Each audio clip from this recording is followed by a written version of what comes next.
नमस्कार, मैं हूं पवन त्यागी। आम आदमी पार्टी भ्रष्टाचारों में घिरती जा रही है। दिल्ली सरकार में जहां जिस तरह केजरीवाल सीएम बने बैठे हैं, वहीं डिप्टी सीएम पर एक के बाद एक भ्रष्टाचार के आरोप लगते जा रहे हैं।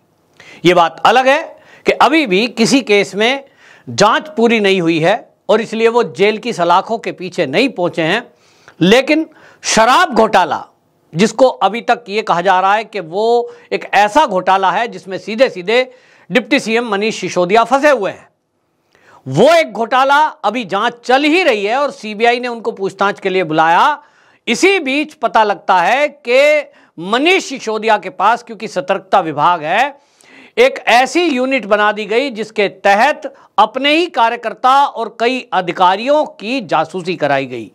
जासूसी कराना अवैध है। यदि किसी की कंप्लेंट, शिकायत की आती है तो जो विजिलेंस डिपार्टमेंट है वो इस तरह की जासूसी करने के लिए अधिकृत है, लेकिन एक अलग से यूनिट का गठन करके बाहर से भर्तियां कर दी गई और इस भर्ती में भी घोटाला ये हुआ कि 39 वैकेंसी निकाली गई, लेकिन 20 लोगों को रखा गया और उसकी डायरेक्ट रिपोर्टिंग मनीष सिसोदिया या केजरीवाल जी को थी। जब यह घोटाला खुलता है तो इस घोटाले में सीबीआई ने परमिशन मांगी और वो परमिशन भी अब मिल गई है। इसके बाद स्कूल का घोटाला खुलता है। स्कूल में जो क्लासरूम बनाने के लिए पैसे दिए गए थे सरकार के मद से, उसमें शौचालय को ही क्लासरूम बता दिया गया। यह घोटाला खुलकर आया। डीटीसी का घोटाला खुलकर आ रहा है कि डीटीसी जो कि केंद्र सरकार ने संचालन के लिए दी, वो पता यह लग रहा है कि डीटीसी जो है, इसमें धीरे धीरे जो सरकारी बसें थी डीटीसी की, वो रिटायर होती गई और नई बसों का बेड़ा कोई भी खरीदा नहीं गया। उसके जगह प्राइवेट बसें प्राइवेट ऑपरेटर को दे दिया गया। वो जो कर्मचारी हैं डीटीसी के, वो नौकरियों से बाहर कर दिए जाएंगे थोड़े दिनों बाद। यूनियन के नेता कहते हैं कि हमने कई बार इस बारे में बात की कि जब आपके पास कर्मचारी हैं तो बस क्यों नहीं मंगा रहे हो। दावा यह किया जाता है कि हमने 5000 बसें मंगाई, 2000 बसें मंगाई। एक्चुअल यह है कि जो भारतीय मजदूर संघ के जो ट्रांसपोर्ट विभाग यानी डीटीसी में जो मंत्री हैं, महामंत्री हैं, वो लोग कहते हैं कि एक भी सिंगल बस डीटीसी ने नहीं खरीदी। अब ये खरीदी थी, टेंडर गया था, तो वो पैसा कहां गया। मोहल्ला क्लिनिक का घोटाला थोड़े दिन पहले आपने सुना ही था। लेकिन ये जितने घोटाले खुल रहे हैं उसके जवाब देने के बजाय अरविंद केजरीवाल समेत जो उनकी पार्टी के नेता हैं, वो दूसरा राग अलापने में लगे हुए हैं। आम आदमी पार्टी के राज्यसभा के सांसद संजय सिंह, उन्होंने तो गंभीरता की सारी हदें पार कर दी और मीडिया में बाकायदा उन्होंने बयान दिया, हालांकि वो सदन के अंदर भी बोले थे कि अडानी का संबंध मोदी से क्या है और ये घोटाला हुआ है। हिंडनबर्ग की जो रिपोर्ट आई है, इस रिपोर्ट में इनका क्या संबंध है, इस पर सरकार जवाब दे।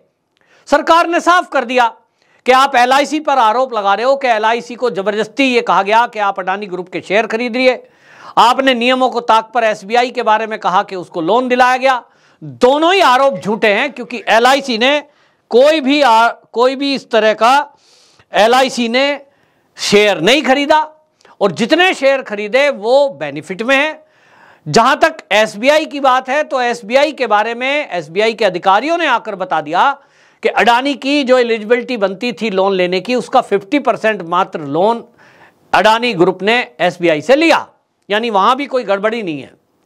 लेकिन मनीष सिसोदिया यहीं नहीं रुके। उन्होंने गंभीर आरोप मीडिया के सामने तब लगाए जब एक तरफ सीबीआई मनीष सिसोदिया जो डिप्टी सीएम है दिल्ली के, उनसे पूछताछ शराब घोटाले में कर रही है, तो वो बाहर खड़े होकर अडानी को टारगेट कर रहे हैं और उन्होंने सीधा आरोप लगाया कि अडानी का घोटाला मोदी छुपाने के लिए इस तरह से हमारी पार्टी को बदनाम कर रहे हैं और हमारे कार्यकर्ताओं पर झूठे केस लगा रहे हैं।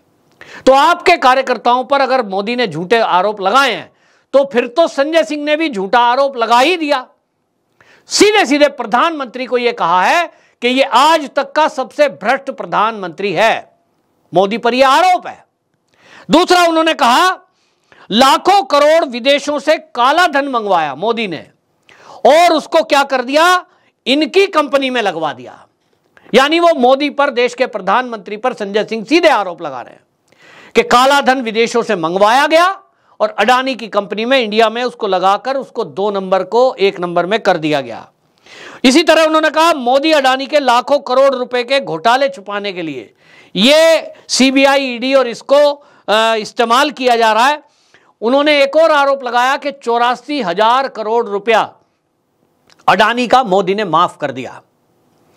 अब यह आरोप है, इसमें कितनी सच्चाई है, और अगर यह सच्चाई है तो गंभीर है। वो कहते हैं कि जिस तरह के अडानी और अंबानी के संबंध हैं, इस पर मोदी जी जवाब नहीं देते। संजय सिंह ने यह आरोप लगाया है, उनका यह अधिकार है क्योंकि वो विपक्ष के नेता हैं और एक सांसद है। लेकिन अब सवाल यह उठता है, यदि मोदी जी पाक साफ हैं, उन्होंने कोई घोटाला नहीं किया है, तब 2 ही तरीके हैं। जिस तरह से आम आदमी पार्टी अग्रेसिव है, खाली नारेबाजी और सड़क पे उतरने से कोई फायदा नहीं होगा, आम जनता परेशान होती है। या तो मोदी जी की तरफ से संजय सिंह पर एक एफआईआर दर्ज हो, और एफआईआर दर्ज ऐसी हो कि उसमें माफी सॉरी बोलने से काम नहीं चलेगा। अगर संजय सिंह जो आरोप लगा रहे हैं उन आरोपों को सिद्ध नहीं कर पाते हैं तो उनको जेल की सलाखों के पीछे डाला जाए। वरना अगर मोदी जी दोषी हैं, बेशक मैं उनको पसंद करता हूं, यह मेरा व्यक्तिगत मामला है, लेकिन फिर भी मैं नहीं चाहूंगा कि ऐसा देश का कोई प्रधानमंत्री हो जो इतना भ्रष्ट हो कि वो काले धन को सफेद धन कर रहे हैं, किसी एक उद्योगपति की कंपनी में लगा रहे हैं और अरबों करोड़ों रुपया कमा लिया मोदी जी ने, लाखों करोड़ का घोटाला कर दिया। तो वो मोदी जी का धन कहां छुपा है, इसकी जांच कौन करेगा? इसकी जांच होनी चाहिए। तो भाई इसकी जांच कौन करेगा? मोदी जी पर आरोप लगा रहे हैं तो आरोप के लिए क्या करिए आप? सीधा सीधा मैं तो आम आदमी पार्टी के संजय सिंह को कह रहा हूं कि भाई आप ये कह रहे हैं कि हमें परेशान किया जा रहा है, और मोदी जी ने जो भ्रष्टाचार लाखों करोड़ के किए हैं आपके पास उसकी जानकारी है। आपने तो आंकड़े भी रख दिए कि मोदी जी ने 84,000 करोड़ रुपए का तो लोन माफ करा दिया, और संजय सिंह आपने आंकड़े रख दिए कि लाखों करोड़ रुपया काला धन मोदी जी ने मंगाकर अडानी की कंपनी में लगा दिया। तो भाई दोनों के सबूत पेश करें और सुप्रीम कोर्ट में एक याचिका लगा दें कि जो मोदी जी है वो देश के सबसे भ्रष्ट प्रधानमंत्री हैं और उनके ये 2 घोटालों का मेरे पास सबूत है, और आप जमा कराइए। आप सांसद हैं, आप तो अधिकार है आपका, जिस भी एजेंसी को कहेंगे आपको जानकारी प्रोवाइड कराएंगे वो। तो आप सुप्रीम कोर्ट में एप्लीकेशन डालिए, उस पर तो तत्काल सुनवाई करेगा। सुनवाई तो सब पे करते हैं, और उस पर फैसला भी जल्दी आएगा। तो मोदी जी जेल में जाएंगे। 2024 का चुनाव आने के पहले यदि आपने ये एप्लीकेशन डाल दी तो फिर तो आम आदमी पार्टी के अरविंद केजरीवाल प्रधानमंत्री बन जाएंगे, कोई नहीं रोक सकता, जैसा आप कहते हो। क्योंकि संजय सिंह का दावा यह है, और गोपाल राय जो कि दिल्ली में मंत्री हैं वो भी ये बोल रहे थे, मीडिया में बोल रहे थे, सारे आम आदमी पार्टी के लीडर सब नारा लगा रहे हैं, कार्यकर्ता, जब जब मोदी डरता है पुलिस को आगे करता है। तो मोदी जी अगर आपसे डर रहे हैं, इतना डर गए कि भाई मुझे तो 2024 में सत्ता से बाहर यदि कोई कर सकता है वो तो अरविंद केजरीवाल है, तो भाई अगर वो डर गए हैं तो फिर तो आप बहुत जल्दी करो इस काम को, क्योंकि डरा हुआ व्यक्ति है, उसके खिलाफ आपके पास जानकारी है, तत्काल आप एप्लीकेशन डालिए। और वो आपको अगर परेशान कर रहे हैं, फर्जी केसों में फंसा रहे हैं, तो ऐसे व्यक्ति की 2024 तक इंतजार क्यों की जाए? पहले ही हटवा दो सुप्रीम कोर्ट में एप्लीकेशन लगाकर। तो भाई 2 बातें हैं बिल्कुल क्लियर। मैं इस वीडियो के माध्यम से मोदी जी से कहना चाहता हूं, या तो आपने अपराध किया है, या तो आप दोषी हैं कि आपके ऊपर राहुल गांधी आरोप लगाता है संसद के अंदर, अब संजय सिंह आरोप लगाते हैं, संजय सिंह के खिलाफ आप एक कमेटी गठित होती है संसद में, राज्यसभा की जगदीप धनखड़ जी कमेटी बनाते हैं। तो भाई या तो इस आरोप के लगाने वाले फर्जी हैं तो उनके खिलाफ कुछ कार्रवाई करें और जेल में डालें। यह नहीं चलेगा कि आम आदमी कुछ एक ट्वीट कर दे, कोई एक टिप्पणी कर दे प्रधानमंत्री पर, उसको तो आप जेल में डाल देते हैं फटाक से। और अगर कोई राजनीतिक तबका लगा हुआ है कि वो किसी पार्टी से जुड़ा है, एमपी है, एमएलए है, तो ये 2 कानून देश में क्यों हैं? आम आदमी को प्रधानमंत्री के बारे में कुछ बोल दिया तो जेल हो जाती है, तो संजय सिंह हो या राहुल गांधी अगर कुछ बोलते हैं तो उनको भी जेल की सलाखों के पीछे डालना चाहिए तत्काल। बीजेपी को, मोदी जी को, और मोदी जी पे आरोप लगाए प्रधानमंत्री पर, तो सरकारी वकील के थ्रू तत्काल एक एफआईआर दर्ज करानी चाहिए सीधे सुप्रीम कोर्ट में, और तत्काल सुनवाई और ऐसे लोगों को जेल।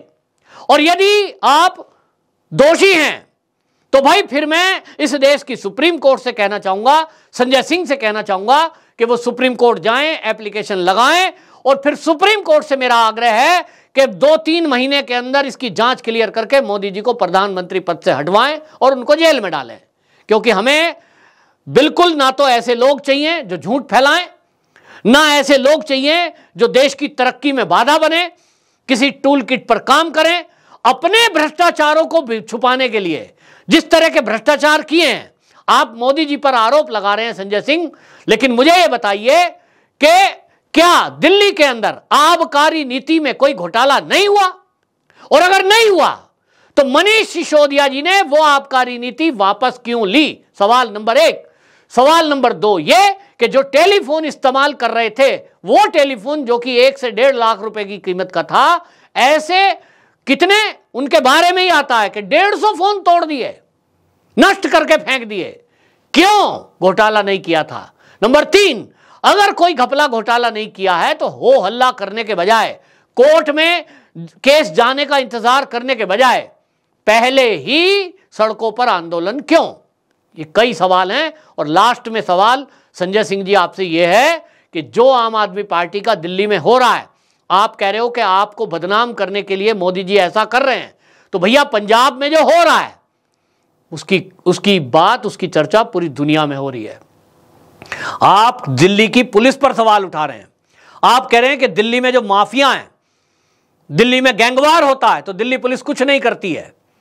आपने दिल्ली पुलिस पर सवाल उठा दिया, और कई बार अरविंद केजरीवाल जी ने कहा है कि दिल्ली की पुलिस हमें दे दो, फिर हम सुधारेंगे। तो सवाल यह है कि पंजाब में पुलिस आपके पास है, पंजाब की लॉ एंड ऑर्डर की स्थिति क्या है? सारी जनता आपसे सवाल पूछ रही है। तो आप दिल्ली पर सवाल उठा रहे हैं, लेकिन आपसे सवाल है पंजाब पर। पंजाब में खुलेआम भीड़ आती है, तलवारें हाथ में लहराती है, और थाने के अंदर बंद एक आरोपी उसको छुड़ा के ले जाती है, और किसी दंगे फसाद में कोई एप्लीकेशन, कोई एफआईआर नहीं, कोई कार्रवाई नहीं। क्यों? दिल्ली पर बाद में सवाल उठाना, पहले पंजाब पे जवाब दो। वंदे मातरम।